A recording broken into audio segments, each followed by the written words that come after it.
Infecciones infecciosas, ahora ya propiamente del sistema nervioso central, no podemos dejar de mencionar algunas características muy propias de nuestra epidemiología, nuestra patología. Entre ellos la tuberculosis. La tuberculosis todavía, en general, la tuberculosis, no necesariamente la tuberculosis encefálica o meningoencefálica, no, la tuberculosis en general, yo les puedo asegurar que sí mata gente y mata a muchos peruanos. A pesar de que tenemos muy pocas autopsias en los hospitales, sin embargo, hace un par de años tal habrá sido la última que hemos tenido por tuberculosis, y podemos asegurar nosotros que sí es el caso, que se vio en su oportunidad al menos, y otros tantos que no llegan todavía o que no han llegado a la sala de autopsia. Lógicamente, la causa responsable de la muerte es la tuberculosis. La tuberculosis todavía no. Se va mejorando en algunos aspectos, algunas estrategias de diagnóstico y terapéutica tal vez, pero todavía tenemos problemas. Y la parte, después ya con el advenimiento de la epidemia del SIDA de hace más de 20 y tantos años, tenemos algunos problemas con otro tipo de enfermedades que son oportunistas, que antes las veíamos también, pero no con la frecuencia ni con la asociación que había ahora.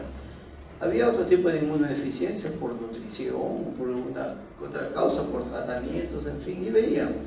Me acuerdo de la época de residente, todavía veíamos criptococosis, había también cisticercosis, en fin. Y son muy frecuentes en nuestro medio, más frecuentes de lo que ustedes se pueden imaginar. Lo que pasa es que de repente no tienen la oportunidad de estar frente a esas patologías. Allá en esos neuro, creo, todavía hacen un neuro el año que viene, y van a ver seguramente en los centros de hospitalización, en más de un caso donde hay alguna de este tipo de enfermedad. El otro tema es lo que ocurre con los tumores cerebrales. Hay un principio, si se quiere, en patología, que sin ser absoluto, sin embargo, es válido para algunas consideraciones. Cuando uno tiene una lesión tumoral, o cuando uno descubre o ve una lesión tumoral, en el caso de nosotros que estaríamos oficiando de médicos, y es única, lo más probable es que sea primaria. Creo que se lo he dicho cuando hablamos de pulmón, de hígado, de cualquier otra ubicación.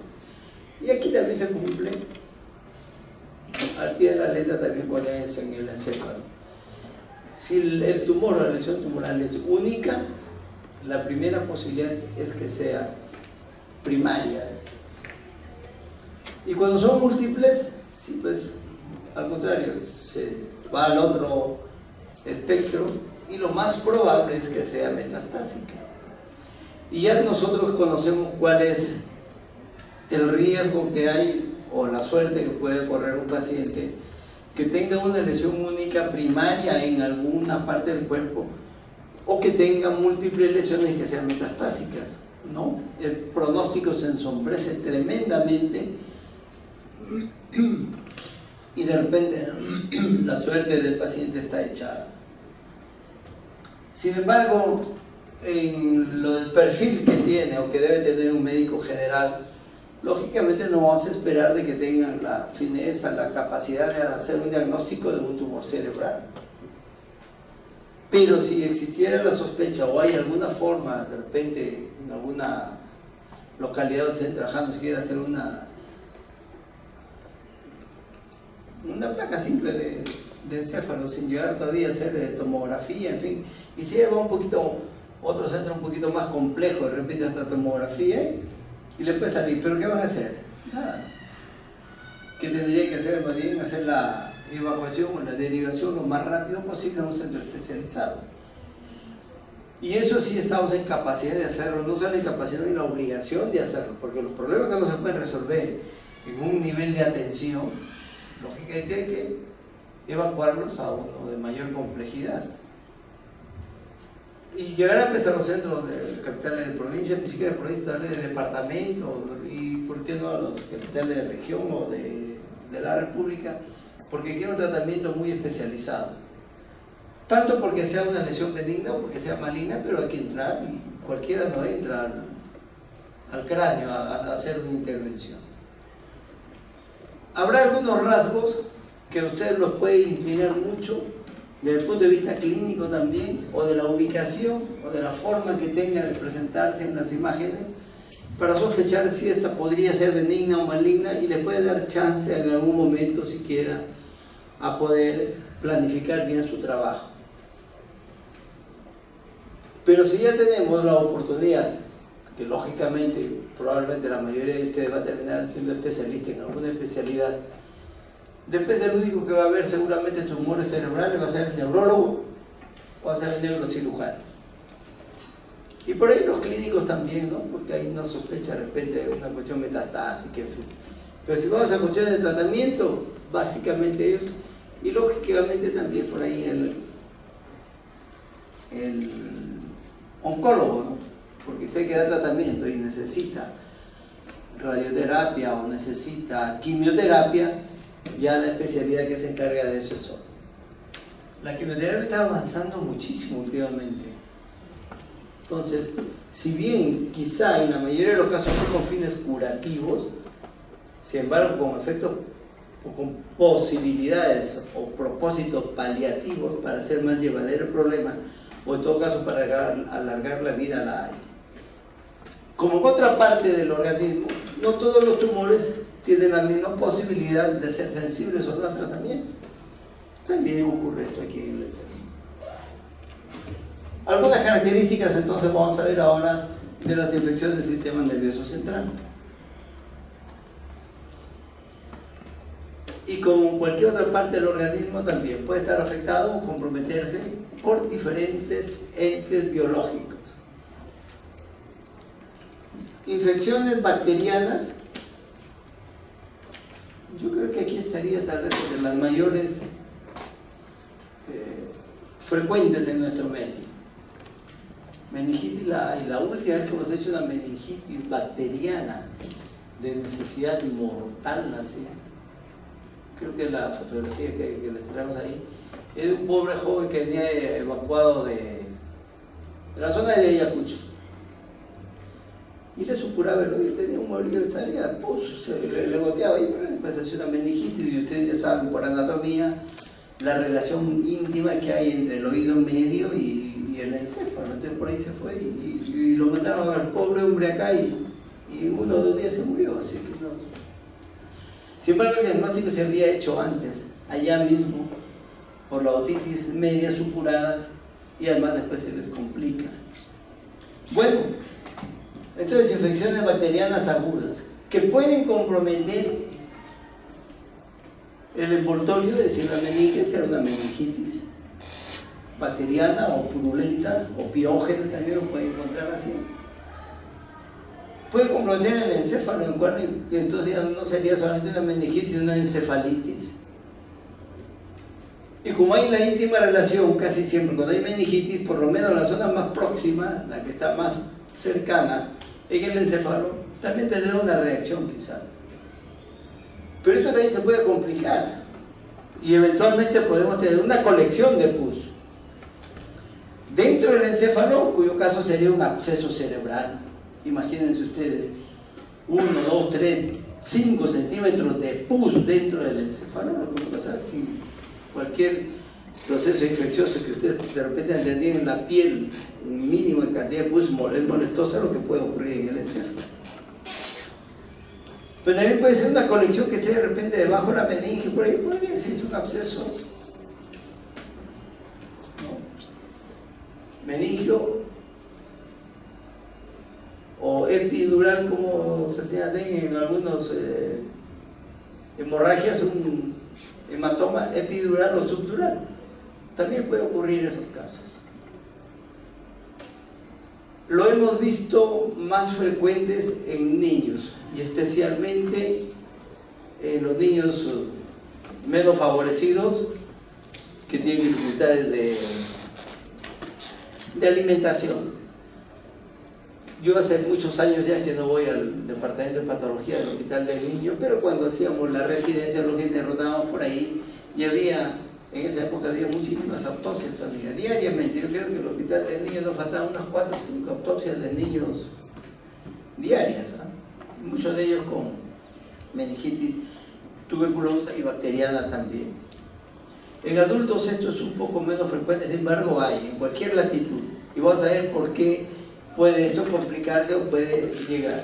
A pesar del advenimiento de los antibióticos cada vez más poderosos, más, diríase, dirigidos hacia algún tipo de gérmenes, sin embargo, no se olviden que también los gérmenes generan resistencia, ¿verdad? Entonces, sigue la investigación por ese lado. Entonces, las infecciones bacterianas, como decíamos, que pueden ser difusas, característicamente la meningitis, la encefalitis, y eventualmente provocar la formación de absceso. Y absceso, por definición, es colección de pus. En algunos casos es factible que se intente hacer la trepanación y hacer la evacuación si es que se puede. Pero por la ubicación también donde estaría la lesión, esto a veces se pospone o hay que valorar bien el riesgo-beneficio. La tuberculosis en nuestro medio de todas maneras tiene que considerarse.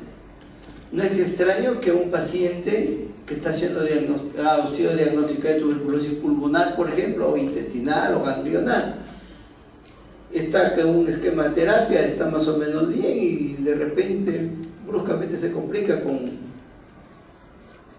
un síndrome meningeo, con convulsiones, alunación, y hay que inmediatamente hacer el diagnóstico posible de meningitis tuberculosa. Y hasta donde yo me acuerdo, esto no lo tomen porque ya lo van a ver seguramente cuando ustedes hagan la farmacología o el tratamiento de la meningitis tuberculosa, pero por lo menos cuando yo estudiaba todavía me decían, hay 2 condiciones en donde se puede dar la corticoides en pacientes con tuberculosis, ¿no? Siendo el diagnóstico lógicamente bien, certero. Era la meningitis tuberculosa y era la tuberculosis miliar, que no necesariamente podría complicar de todas maneras el encéfalo. Sin embargo, en esas condiciones, porque el riesgo de muerte de estos pacientes es alto. La tuberculosis llega, como ustedes sabrán, hay que imaginarse, así como también ocurre con los problemas bacterianos, lo más probable que llegue vía sanguínea, si es que no hay una lesión muy cercana, muy contigua de las partes blandas, como lo vamos a ver. Eso es la bacteriana, pero la tuberculosis es casi seguro que viene por otra vía, casi seguro que viene por vía sanguínea, porque no hay una conexión directa pues entre la tuberculosis, entre el pulmón o el ganglio y el encéfalo, las meninges. Entonces, casi siempre llega vía sanguínea.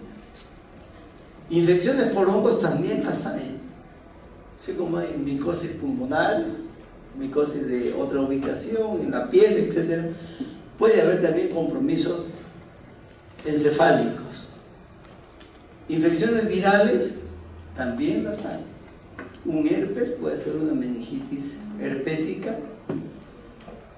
La rabia, por fortuna, ahora bueno, se ve muy poco.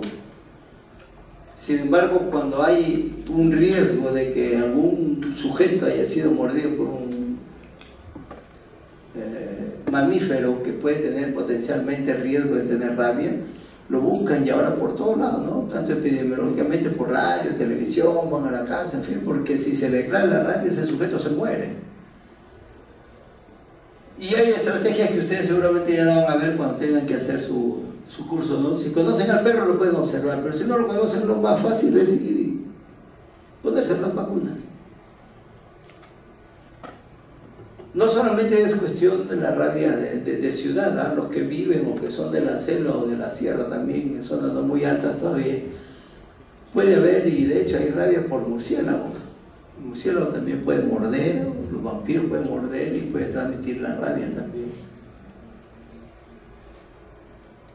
Parásitos, el cisticerco en nuestro medio ocupa tal vez la parasitosis más frecuente del sistema nervioso central o propiamente del encéfalo.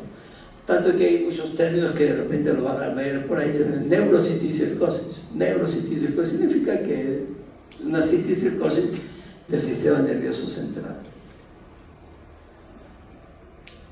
La vía de acceso, de llegada de estos problemas infecciosos, como decíamos, la vía sanguínea tal vez sea la más propicia o la más fácil de entender o de explicar. Implantación directa también la hay, especialmente en algunos casos, ¿no? Como les decía, es el caso del oído medio, por ahí entra fácilmente, puede infectar. Extensión de tejidos vecinos, esto me acuerdo fue una cuestión pero aparatosa. Una vez aún yo residente, así que hace varias décadas ya, pero el 2 de mayo, cuando tengan que hacer infecciosas o emergencias, yo les sugiero, ¿no? Les sugiero que vayan al hospital 2 de mayo. El hospital Loaiza también, bueno, ahora tienen el cono sur ya con María Auxiliadora, etc.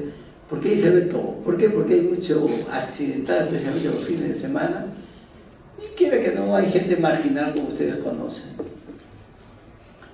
Entonces se había peleado, había un pata fin de semana, había tenido una gresca porque había estado de juerga, y entre esas cosas le rompieron la frente, un golpe. ¿Con qué? No interesa. Se hace la herida acá, llega a emergencia y lo suturan y se va. Y le toman su placa de cráneo en esa época. No había tomografía, ¿no? Yo soy de la época en que todavía estudiamos nosotros sin tomografía. Y había un pequeño hundimiento aquí en el frontal del hueso. A la herida no había compromiso encefálico y se fue el paciente. Como a los 3 días viene el tipo con una meningitis bacteriana y se muere. Joven. Bueno, como le repito, había muchas facilidades todavía para esa autopsia. Hicimos la autopsia y cuál sería la sorpresa, que le encontramos el encéfalo bañadito en pus. Había entrado por la zona de la herida. Otro riesgo que hay a veces es a nivel de las fosas nasales o de los senos paranasales, también por continuidad pueden viajar algunos gérmenes y colocarse. Y el otro es a través de filetes nerviosos, como puede ocurrir a veces en pacientes que tienen diabetes o la misma rabia. La rabia es uno de los ejemplos que se tiene ahí, el virus va por ahí. Pero cualquiera sea la vía de acceso, una vez que ya está instalada ahí, hay que tratarlo como tal. En cuanto a meningitis aguda, los gérmenes son diversos, cualquiera puede ser en primer lugar, cualquiera puede ser. Pero sin embargo, por cuestiones prácticas, si se quiere, o por frecuencia, en los primeros años de vida, más relacionados con el estreptococo del grupo B y la Escherichia coli, se encuentran como gérmenes responsables de una meningitis purulenta. Un poco más tarde, en la Edad Media diríase, los adultos jóvenes, son más frecuentes los meningococos. Eso no quiere decir que estén excluidas, ¿ah? No, eso no es exclusivo. Es cuestión de frecuencia nada más. Y en la tercera edad, más fácil es que encontrar la listeria o algún estreptococo. Pero a final de cuentas nosotros lo único que tenemos que hacer es demostrar o encontrar, desde el punto de vista de patología les digo, demostrar que es pus, tomar la muestra y enviarla o remitirla al laboratorio y ya se hará el diagnóstico microbiológico. Y esto es el ejemplo que les digo, la meningitis, porque todos conocemos la pus, ¿verdad?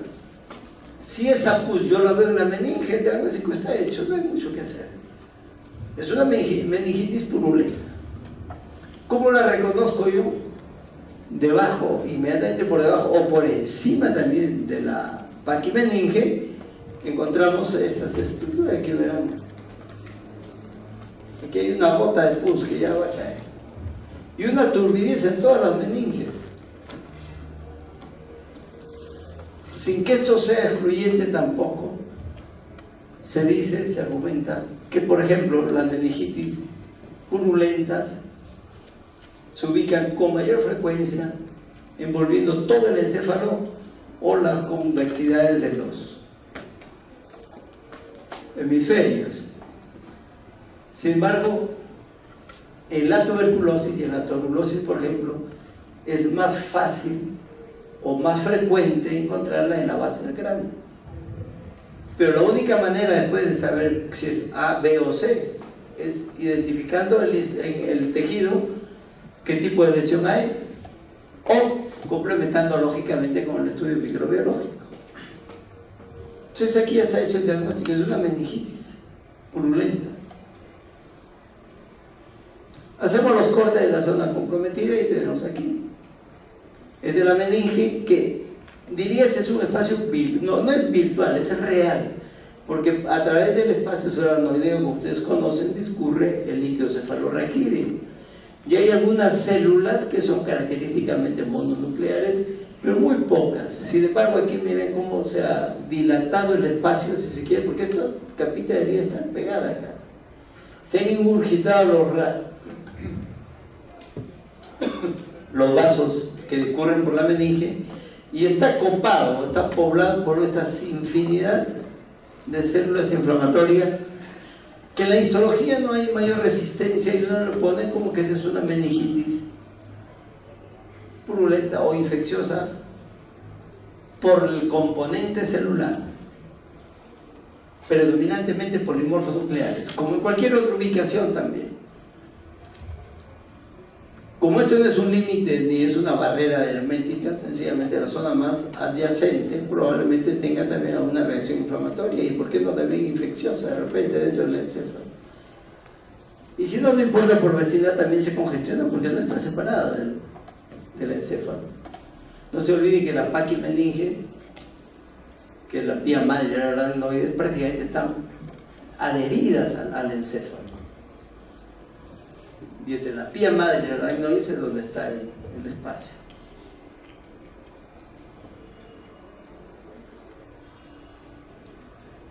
Esta es la base del encéfalo. Aquí vemos el encéfalo, el cerebro. Y aquí, a diferencia de lo que veíamos anteriormente con una sustancia líquida verdosa, aquí vemos más bien una especie de una nata densa, más blanquecina. Y si ustedes ven, no se puede reconocer nada de lo que está debajo de ella. Esto puede llegar a las convexidades, sí puede llegar, pero característicamente está hacia las bases. Tanto que había un profesor, me acuerdo que cuando era profesor o residente en patología, cuando encontraba este compromiso tan severo en la base del encéfalo, en los niñitos que hacían autopsia, decía mejor que se haya muerto la criatura, porque las secuelas a veces son terribles. Uno, no se olviden que aquí hay una serie de estructuras, entre ellos los pares craneales. Y si esto cicatriza, también va a llevar de encuentro probablemente a más de un par craneal. Y de repente, un poquito más adentro, y hay problemas con circulación también del líquido cefalorraquídeo. Entonces hay se puede provocar un problema de tipo encefálico debido ya más bien a la circulación. Y después con los pares craneales, lógicamente. Y como no es absolutamente certero de que solamente esté en la meninge, también el problema puede tener encefalitis y tener una serie de problemas después. Las criaturas son los sujetos que tienen esta enfermedad. Entonces, característicamente la tuberculosis, sin ser exclusiva, le digo, su infiltrado, su manifestación de lechuidad es clásicamente basal. Y es un poco más denso que en el caso anterior. Y aquí no hay mucho que hacer. Hacemos el corte de la meninge, o de la estructura que estamos viendo, o del encéfalo puede ser. ¿Y qué vemos? Buscamos el granuloma. Con su necrosis caseosa central, las células epitelioides, corona de linfocitos ahí que hay por acá y la célula gigante. Hacemos la correlación de BK y de repente no nos sale negativo, seguimos pensando que es tuberculosis. Porque no es fácil demostrar el BK en tejido, en la gran mayoría de los casos, no es sencillo. Entonces sigue siendo tuberculosis. Una bacteriana jamás va a dar este aspecto, pues. Pero sí podría darlo de repente un hongo. Pero el hongo es una estructura muy grande comparado con el BK y que sí se puede reconocer en hematoxilina y eosina. Y después de eso pedir un estudio complementario como lo vamos a ver. Acá tiene la necrosis gaseosa. Si esto es en la meninge, será meningitis tuberculosa, y si es en el encéfalo, será una encefalitis tuberculosa. O tuberculosis meningea o tuberculosis cerebral.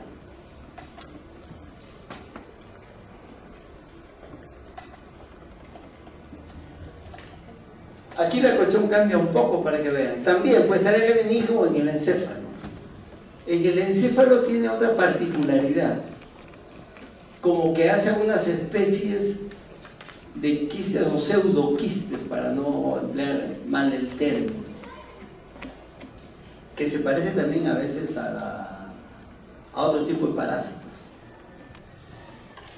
Unas cavidades que son necróticas, pero ahí se encuentran los criptococos como cultivos. Pero este es como verán ustedes, hay una celularidad por ahí, debe ser de meninge. Hay alguna célula gigante, que hay una, que hay otra por ahí y que hay otra. Pero hay muchas estructuras, estas que estamos señalando aquí, miren, las esferas que tienen un contorno, una cápsula bien definida y un citoplasma, si quiere, un centro, un núcleo más blando. En algunos casos es típicamente cerebral, o perdón, intracelular, pero hay otros que están fuera de él. Esta imagen, como ustedes verán, es grande, si lo comparamos con el BK, además que no necesitamos coloración especial, salvo para complementar el estudio. Esto es una criptococosis. ¿Dónde está? En la meninge, meningitis por criptococo. Está en el encéfalo, es una encefalitis. Aquí no hay ningún problema porque identificamos el germen. A veces hay que hacer una coloración especial para complementar más, porque como le repito, ustedes verán aquí que no hay ninguna estructura viable. Estos espacios, en lo que le decía una especie de pseudoquistes, que están blancos, aparentemente vacíos, sin embargo dentro de ellos se encontraron no uno, sino infinidad de estos elementos. Estos son los hongos, este es el criptococo. Y este es un momento de 40 nomás. Se puede ver, se reconoce bien. Si hay la sospecha de un paciente, o por otra vía, porque puede ser vía por humoral, ¿no? Por marcadores, en fin, o encontramos en el contexto de una necropsia que se haga y encontramos estos ejemplos o estos tipos, que aquí en este caso está en los plexos coroideos, que no es solamente ahí donde se ubica, la ponemos como ejemplo porque aquí se ve muy nítida, pero también puede tener la célula endotelial, también puede tener cualquier otra célula. Estos elementos que son enormes, esta célula debería ser del tamaño de esta, o de esta de acá, igual esta de acá, su coteja, si se quiere, sus pares son estos. Cito, célula mega, gigante, grande, virus. La infección por el citomegalovirus da este aspecto, no solo aquí, esto yo lo puedo ver en epitelio bronquial, lo vemos más de una vez en epitelio digestivo, en estómago, en colon, etc. Y son siempre estas estructuras grandes que se distinguen bien, y este tremendo núcleo que tiene, con un nucleolo central que dice, tiene aspecto de ojos de búho. Yo no veo el citomegalovirus ahí, ¿no?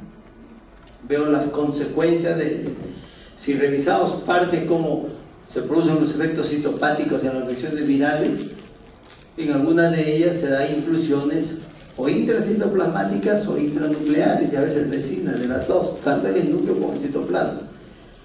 Y lo que nosotros reconocemos en la histología, y esta es una correlación H solamente, son los efectos o las consecuencias de la presencia del virus dentro de la célula, dentro del núcleo. Exactamente lo mismo que pasa con el PVH. En los estudios citológicos, que las señoras o las mujeres tienen infección por papiloma virus humano en el cuello uterino, en la vagina, no ve el papiloma ahí. ¿Hay forma de demostrarle otra vía? Claro que sí, hay otra forma de hacerlo. Pero si hablamos de citología, yo veo los cambios producidos por la acción del virus dentro de la célula.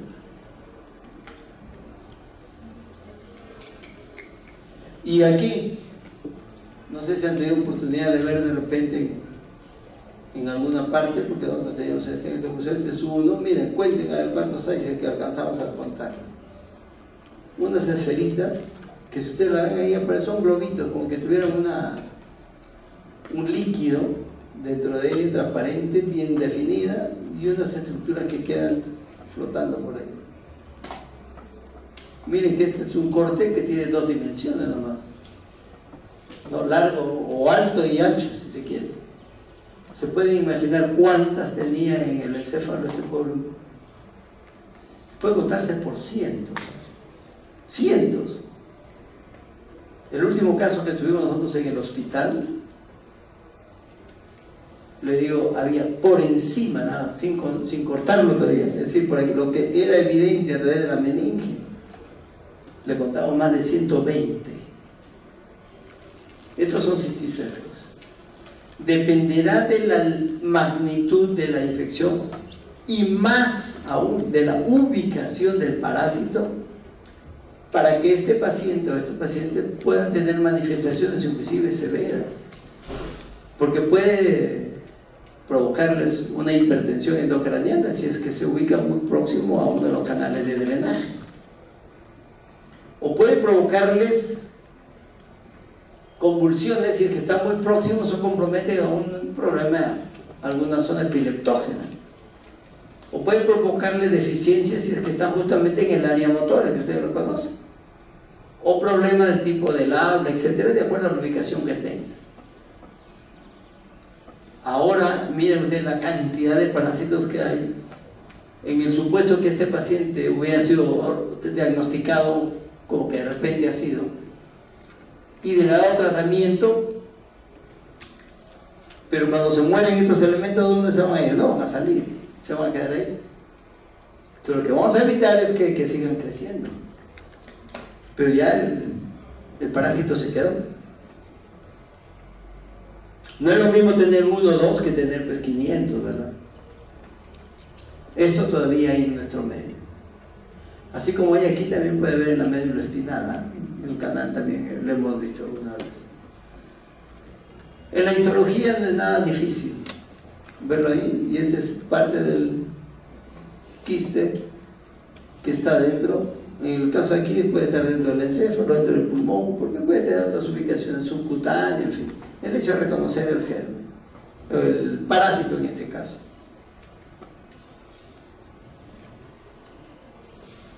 Y los tumores, ya hicimos brevemente una introducción al inicio, así que vamos a grano. Clínicamente y también epidemiológicamente se dice que se pueden separar, de acuerdo a lo que uno lea, como lo vea. En lesiones supratentoriales, ¿saben cuál es el tentorio, verdad? Para no... Entonces, o infratentoriales. Se dice que los niños, hasta la primera infancia, los tumores cerebrales infratentoriales son los más frecuentes y los supratentoriales son más frecuentes en adultos. Sospechar por la ubicación de alguno de ellos, en algunos casos sí más o menos podría ser, y en otros mejor no tratar de ponerle nombre propio, sino hasta que se estudie después desde el punto de vista de citología. Ahora hay mucha tecnología y con mucha asertivo para hacerlo aquí, porque puede ser una biopsia estereotáxica también y llegar hasta tumor y hacer el estudio que se debiera hacer ahí. Pero de todas maneras, solamente para hablar de eso, cualquier compromiso puede estar comprometido, pero cualquier sector del encéfalo puede estar comprometido por tumores. Y si hablamos de metástasis, bueno, pues ahí no hay ninguna regla, ¿verdad? Puede estar en cualquier parte.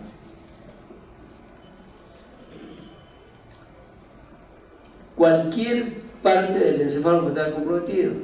En este caso del cerebelo. En algunos casos, característicamente, de acuerdo a la clínica que se tenga y las imágenes ahora que han avanzado tantísimo, una lesión infratentorial y que sea quística y que sea un niñito de 7 o 8 años, prácticamente están haciendo de la mano el diagnóstico que pudiera hacerse, solamente por la ubicación que pudiera haber. Y en el canal medular y en la médula también, no se olviden que el canal medular está revestido o protegiendo a la médula también por la meninge va a estar al extremo, con la cauda.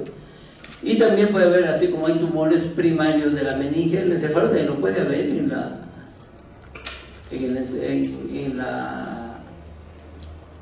dentro del canal medular. Y como también de ahí salen algunos filetes nerviosos, ¿se acuerdan ustedes? Puede haber algún compromiso de nervio o un tumor de nervio que comprometa o que nazca a este nivel. Esta es una de las, esta no es propiamente la que nosotros estamos usando, sin embargo, ustedes saben que esto cada cierto tiempo se reactualiza también y lo ideal sería manejar la clasificación que hace la OMS. Como ejemplo nada más para que vean la variedad que tenga, no son pocos los tumores o los subtipos de tumores que pueden presentarse en el encéfalo. Algunos son rarísimos que hasta para nosotros nos da problema hacer el diagnóstico, por ejemplo. Y otros que hay que llegar a la inmunohistoquímica y hacerlo por descarte y una serie de problemas. Pero eso lo dejamos mejor para el patólogo. Aquí solamente por los sitios de ubicación diría ser donde están algunos más que otros, pero de repente alguna literatura donde venga y esto puede ir cambiando, pues mira, no puede tener otro tipo de experiencia en otras partes. También igual lo que ocurre más o menos en niños comparado con lo de adultos. En la fosa posterior casi el 70% de los tumores encefálicos en el niño están en la fosa posterior, mientras que en los casos de los adultos, como verán ustedes, alrededor de un 30%. Entonces, si el niño ya está ahí, no solamente eso, sino que vamos a ver ahora la frecuencia para ubicar qué tipo de tumor, por lo menos sugerirlo, porque no vamos a entrar más allá en detalle cuando uno es médico general. Y es probable que esto varíe, porque esto se va revisando cada cierto tiempo.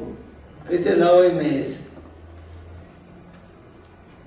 clasificación de los tumores del sistema nervioso central. Mire usted, la listé con su código correspondiente. ¿Ustedes creen que se puede hacer ese diagnóstico? Para eso tendrían que tener el tumor a la mano. No hay otra forma. No hay otra forma. O la biopsia o parte del tumor o el tumor propiamente en la mano. Podemos inferir algunas, sí, por la frecuencia, en fin, no lo que quiera. Pero si no, histológicamente tiene que llegar ahí. Y miren la lista. Pero dentro de los tumores lo que vas a hablar son los más frecuentes.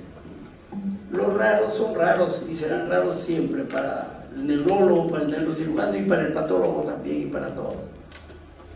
Los gliomas sí son de los tumores del encéfalo más frecuentes en general. El gran porcentaje están dentro de este grupo. Y también se reúnen dentro de hoy, fáciles en entender que nacen de la glía, ¿verdad? Astrocitomas, oligodendrogliomas y ependimoma. La historia natural de cada uno varía, es un poquito diferente, la morfología también, si es que son bien diferenciados. Pero después viene el gran problema, cuando son poco diferenciados y tengo que recurrir a otro artificio que es la inmunohistoquímica, y es válido en cualquier parte. Más bien, no hacerlo sería algo de negligencia. Yo no lo tengo, bueno, lo mando a otra parte, a una clínica privada, a otro hospital, o a Santo Toribio, o al INEM, por último, que le hagan la inmunohistoquímica, porque hay que hacerlo de todas maneras. Porque no todos los tumores responden de la misma manera en el punto de vista terapéutico. Y no solamente no responden, sino que no es el mismo arsenal terapéutico cuando se trate de diferentes tumores. En el encéfalo puede haber hasta linfoma primario.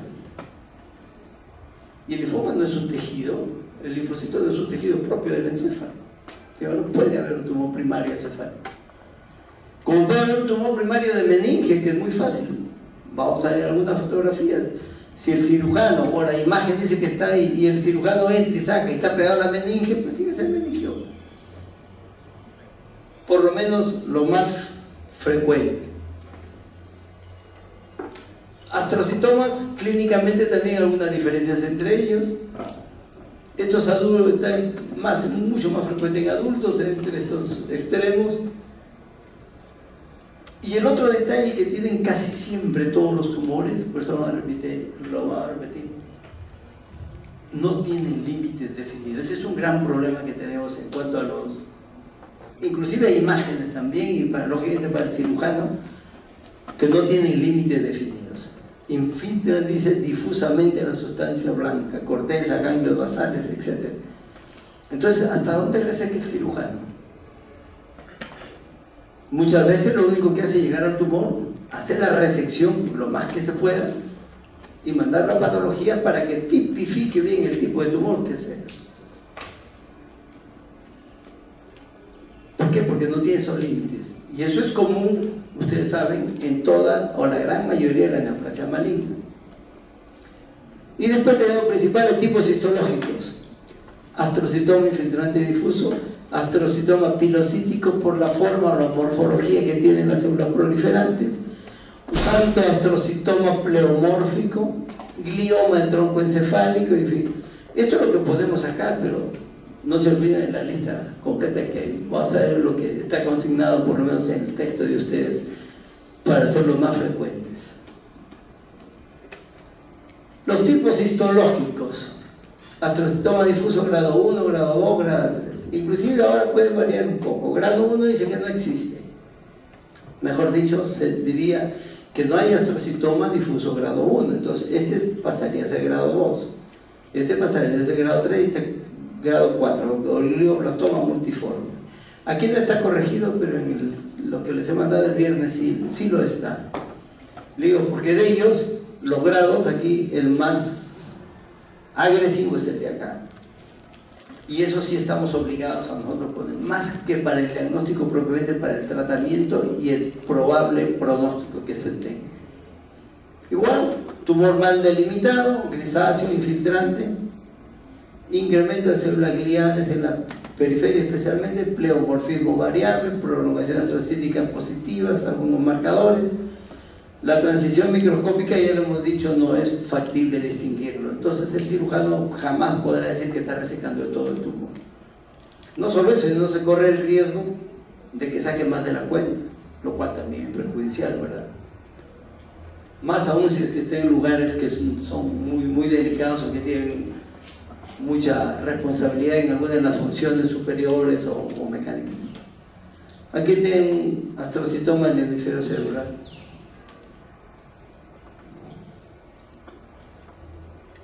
Otro, miren, algunas especies de estructuras quísticas sin serla propiamente, sin embargo, tremendo tumor. Aquí, aparentemente, hasta aquí llegaría, aparentemente, pero es difuso. Otro, miren, aquí está, todo el tallo encefálico, de que hay tumor, te mete por acá. Y esto que estamos sin cortarlo todavía, porque al cortarlo podemos ver la profundidad o la manera como infiltra. Acá tenemos otro tumor. Esta es la protuberancia, el bulbo, si se quiere, aquí sigue la médula final, aquí tenemos el tallo encefálico, tremendo tumor.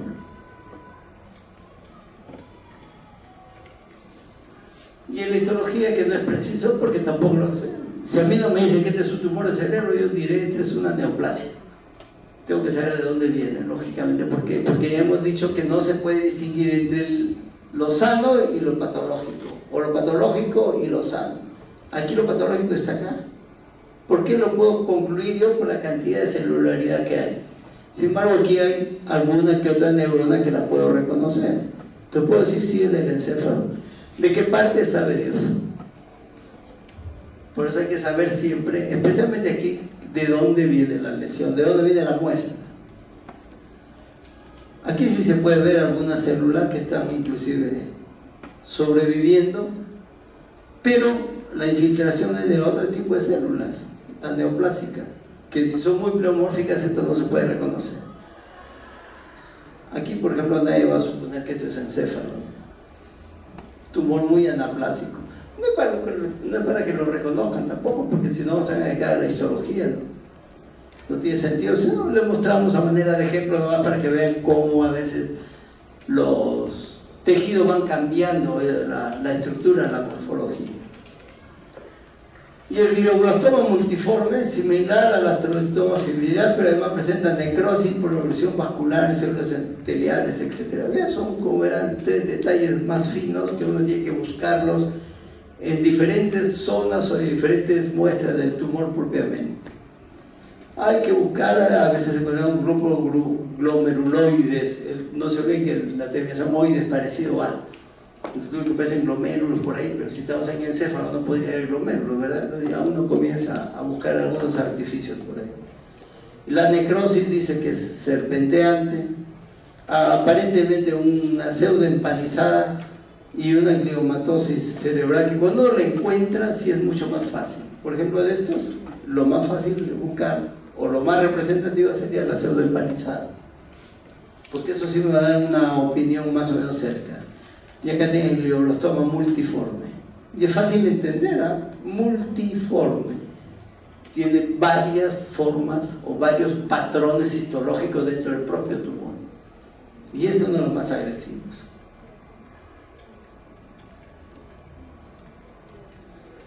El astrocitoma pilocítico, también pilo de pelo, de vello.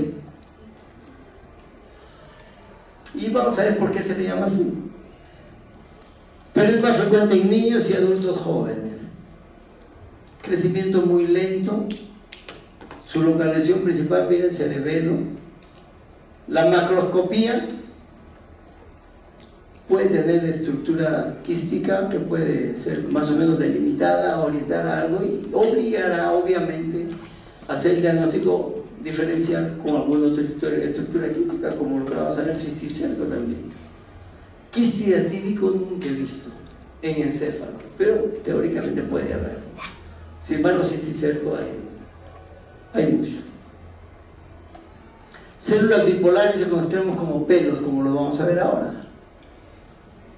Acá tienen el cerebelo, miren el astrocitoma quístico del cerebelo, característicamente. Aunque no tienen nombre que caracteriza a los celos, sin embargo, prácticamente no hay tumor benigno en el encéfalo. Tal vez el ependimoma por la terminación también que es, pero si no, todo tumor que tenga encéfalo debe considerarse maligno, aunque nos equivoquemos. Y aquí tienen el pilocítico, miren ustedes esa ramificación, son estructuras polares que pueden tener estos ejemplos. Y cuando uno tiene un problema de esta naturaleza, porque esto es en HE, pero no todos van a ser así, ni todos van a tener de pseudoempalizada muy bien definida característica. Y en caso de los tumores cerebrales, es prácticamente un pecado no hacer la inmunohistoquímica. Uno, para demostrar que es propiamente primario, porque hay forma de hacerlo, y la otra, que estamos obligados a descartar que no sea metastásico. Está bien que si es único, hemos dicho desde el inicio que hay que pensar que sea primario, pero puede ser una metástasis, por supuesto que sí, y estamos obligados a hacerlo. En todo caso habrá que hacer un screening completo de todas partes del cuerpo. En el caso de las mujeres, buscarle mama, de repente también genitales, ¿no? Ovarios, en fin. Y en el caso del varón, cada uno con sus posibilidades. Entonces, si ya demostramos que es primario, ya dejamos tranquilo el resto del cuerpo, si no hay que seguir buscando. El santo astrocitoma pleomórfico, o nuevamente pleo, porque tiene muchas variedades, lóbulo temporal en niños y adultos jóvenes, verán como en casi toda la patología también. Por ejemplo, es raro que en el gente joven, así como ustedes, tenga cáncer de próstata. Arriba de los 50 ya dice que todos los varones deben empezar a hacer su descarte y debemos examinarnos de acuerdo a algunos procedimientos o marcadores, etcétera, la próstata. Pero si hay un tumor en testículo de un joven, lo más probable es que sea maligno. La tercera edad, difícil que haya tumor de testículo, por ejemplo. En una mujer de 15, 18, 20 años, alrededor de usted, por ejemplo, un tumor de mama, casi seguro que es benigno. No hay que apuntarle de otra manera. Pero si es una mujer de 45, 50 años, lo más probable, estamos obligados a descartar lo que sea maligno.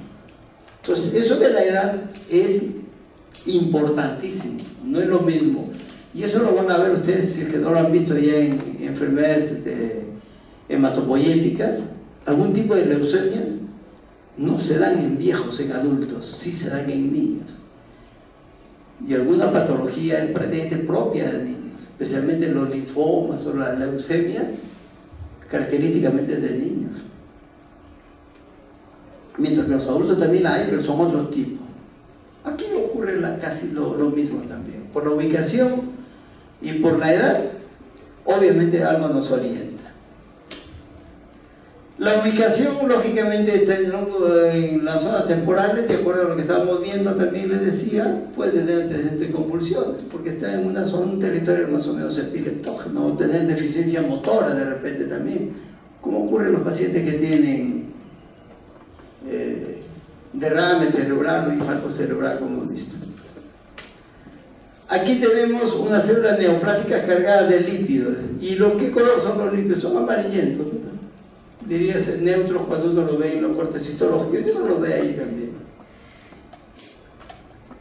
Abundante reticulina y filtrado inflamatorio.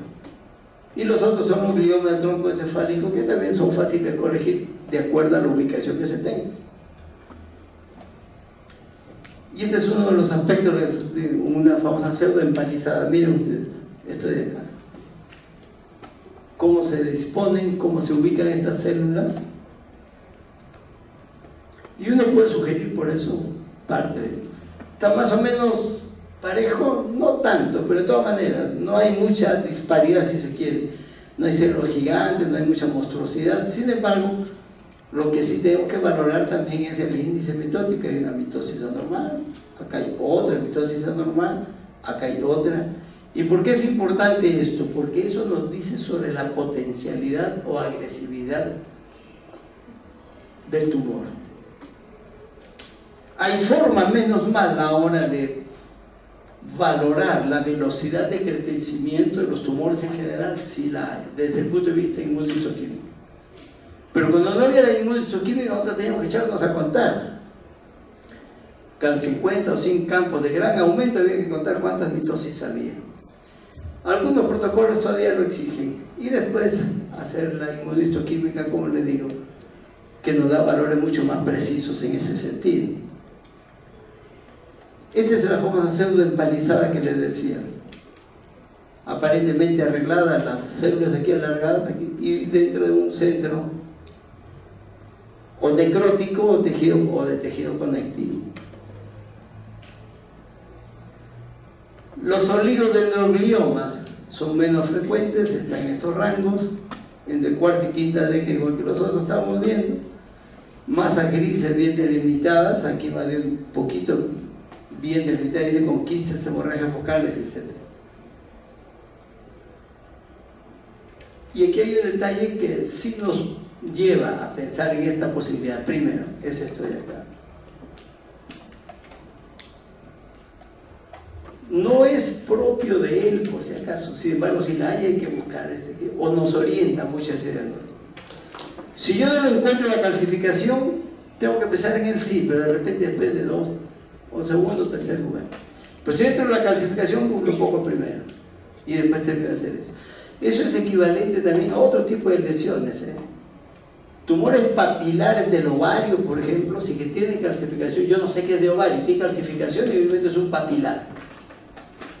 Yo tengo un ganglio linfático tenquiromana que tiene metástasis de una estructura o carcinoma papilar o de un carcinoma en general, y yo no encuentro calcificación, lo más probable es que sea estructura papilar. Y eso no necesitan ustedes saberlo del todo, pero de todas maneras, ¿por qué se produce esa necrosis, esa calcificación? Porque se necrosa parte de la papila del core, algunas células, y se depositan calcios ahí, se quedan en las estructuras papilares, que no ocurren casi con otras estructuras. Y acá tenemos algunos de ellos.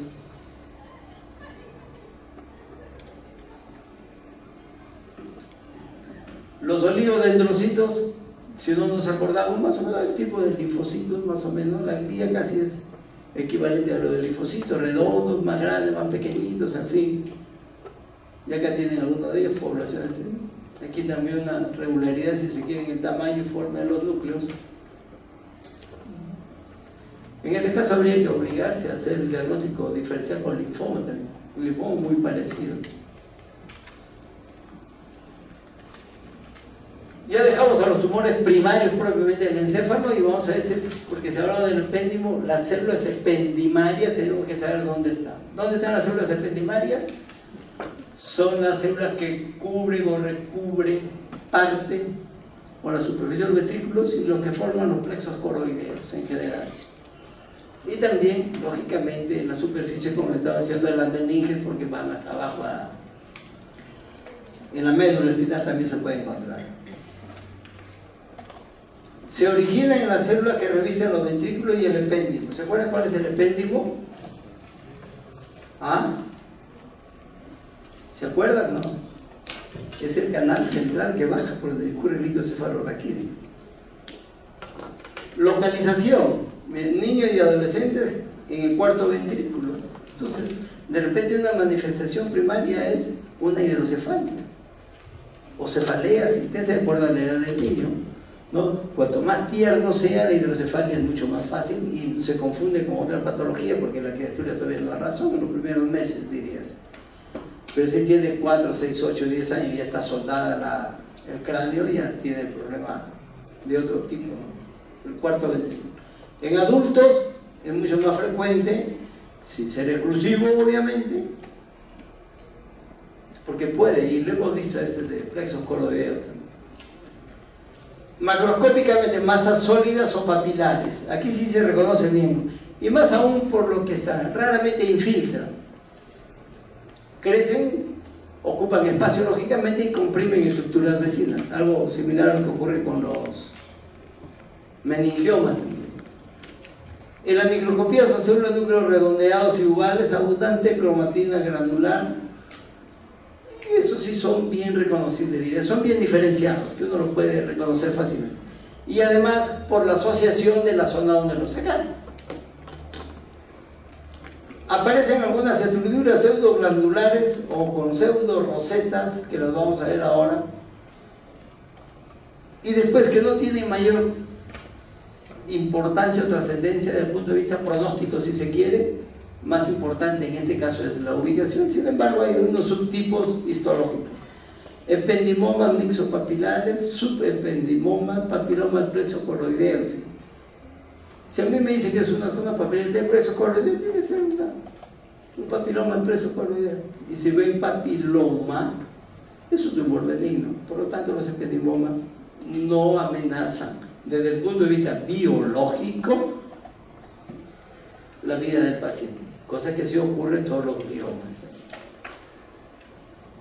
Acá tienen un ependimoma, que aquí por la ubicación lógicamente ya fue difícil el acceso a la cuestión quirúrgica. Otro ependimoma, por acá. Y esto es lo que le diga la pseudoroseta, que es muy característico. Esto no se ve casi en otros tumores del cerebro. Un core o un centro vascular, si se quiere, y las células ependimales que lo rodean. O otras estructuras por aquí también, que serían las pseudorosetas o rosetas. Aquí sí la regularidad o la similitud entre una y otra célula es más fácil, más ostensible. Pero además, si tiene un core de tejido conectivo, como en estos casos, y está rodeado de estructuras de células ependimarias, es un papilar, un mixopapilar. Obviamente siempre sabiendo de dónde viene la lesión. Porque la otra posibilidad que teníamos con este o la anterior es averiguar de dónde viene, que no hace que sea una metástasis.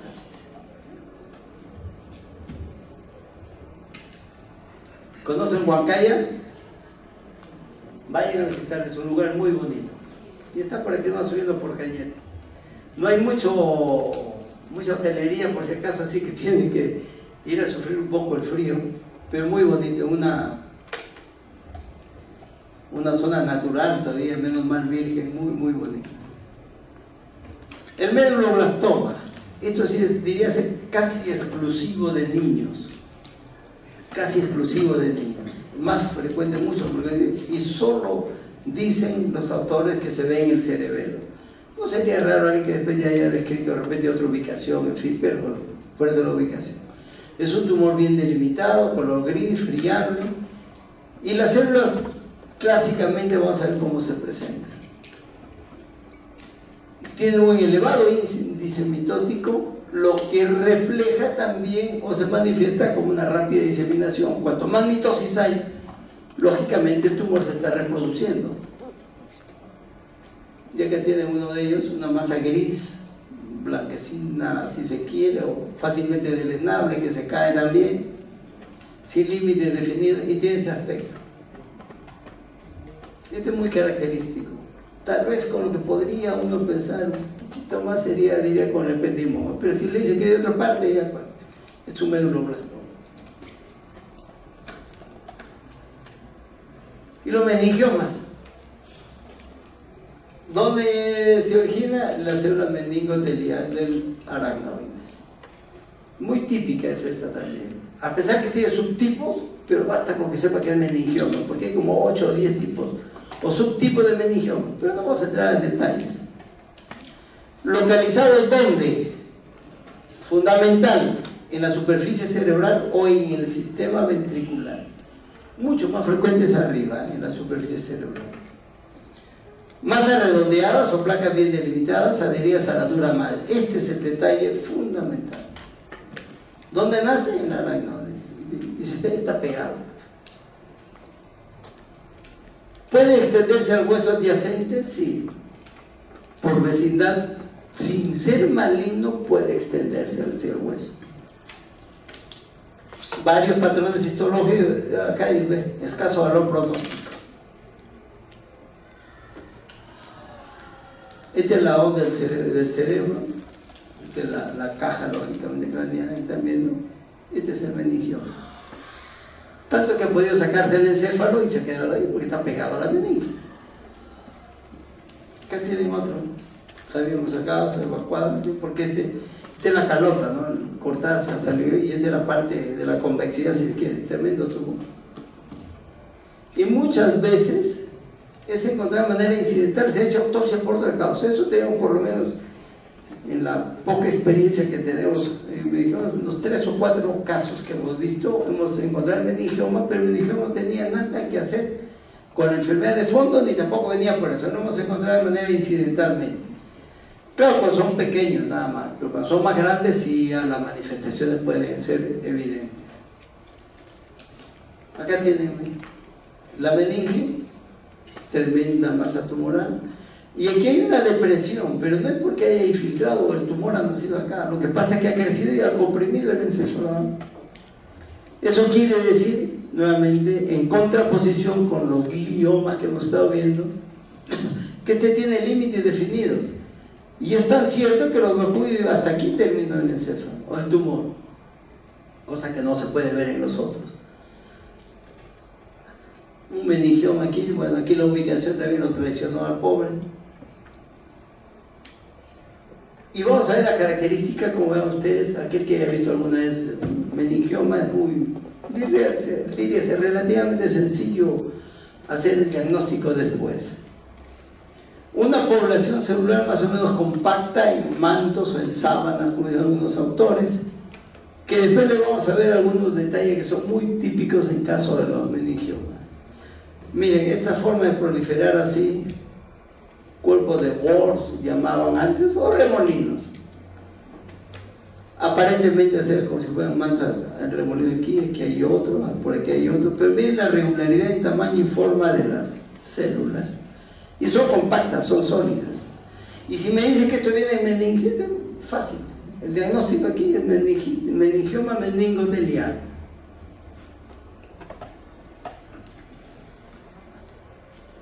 Hay mitosis, no la hay, o si hay rarezas entre ellas. Pero miren, una más un poco fibrilar por acá o más amorfa si quieren, pero el resto de células hay una similitud entre ellas.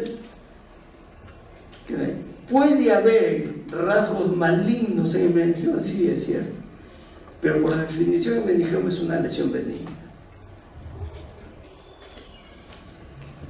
Estas concreciones calcáreas que a veces se ve en cuerpo de samoma, muchas veces se ve en próstata, en otras localizaciones también, y si lo encontramos en el meningioma, es decir, este es un meningioma samomatoso, porque se llama un cuerpo de samoma, que tienen otra connotación, pero como les repito, desde el punto de vista histológico o de pronóstico no hay cambios prácticamente en él.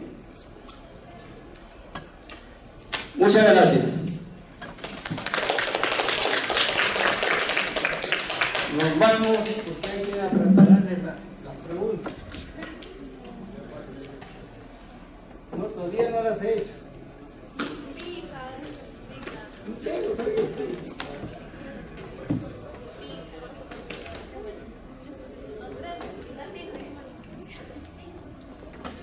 Todavía no tenemos. ¿Y de cuál viene? Ni sé todavía.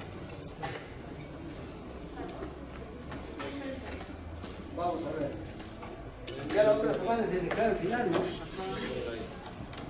mí me han pedido 10, no sé por qué. 10 de cada clase. La dan siempre como en las computadoras, ¿no? O sigue dando la escritura.